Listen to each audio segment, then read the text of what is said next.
Words with letters with same sound. మిత్రులారా, ఈ 3 పదాలను జాగ్రత్తగా గమనించండి. ఆ పదాలు FILL, BELL, BOSS. మిత్రులారా, ఈ 3 పదాలలో ఏ పోలిక ఉంది? ఖచ్చితంగా చెప్పారు. ఈ పదాలలో 2 సార్లు వచ్చిన అక్షరాలు ఉన్నాయి.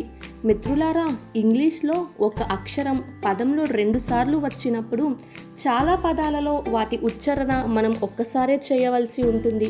పదండి ఒక ఉదాహరణ చూద్దాం. ఆ పదం BELL. ఈ పదంలో L అనే అక్షరం 2 సార్లు వచ్చింది. కానీ ఈ పదం ఉచ్చరించే అప్పుడు మనం ఈ అక్షరం యొక్క శబ్దం 2 సార్లు కాకుండా ఒకేసారి తీసుకోవాల్సి ఉంటుంది. అంటే BELL యొక్క ఉచ్చారణ అవుతుంది. BE యొక్క శబ్దం బే, LL యొక్క శబ్దం ల కాకుండా ల అవుతుంది. కాబట్టి BELL యొక్క ఉచ్చారణ అవుతుంది బే ల. బెల్. బెల్ అంటే గంట. తర్వాత పదం చూద్దాం. ఆ పదం BOSS. మిత్రులారా, ఈ పదంలో కూడా అక్షరం S 2 సార్లు వచ్చింది. కానీ మనం S యొక్క శబ్దం ఒక్కసారే తీసుకోవాల్సి ఉంటుంది. పదండి ఆ పదాన్ని చదువుదాం. BO యొక్క శబ్దం బా, SS యొక్క శబ్దం స.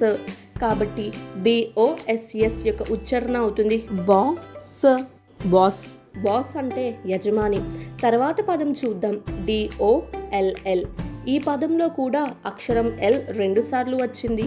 అయితే ఈ పదం ఉచ్చరించే అప్పుడు L యొక్క శబ్దం ఒక్కసారే తీసుకోవాలి. కాబట్టి పదం యొక్క ఉచ్చారణ అవుతుంది DO డా, మరియు LL యొక్క శబ్దం ల. కాబట్టి DOLL యొక్క ఉచ్చారణ అవుతుంది డాల్. డాల్. డాల్ అంటే బొమ్మ. ఇదే విధంగా తర్వాత పదం చూద్దాం. ఆ పదం FILL. FI యొక్క శబ్దం ఫీ, LL యొక్క శబ్దం ల.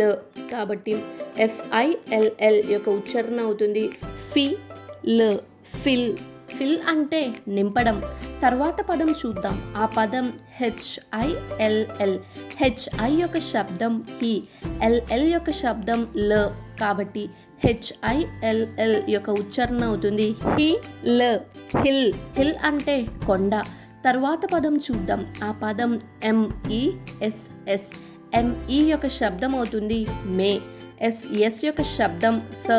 కాబట్టి MESS యొక్క ఉచ్చారణ అవుతుంది మే స. మెస్. మెస్ అంటే చిందరవందర. తర్వాత పదం చూద్దాం. ఆ పదం TOSS.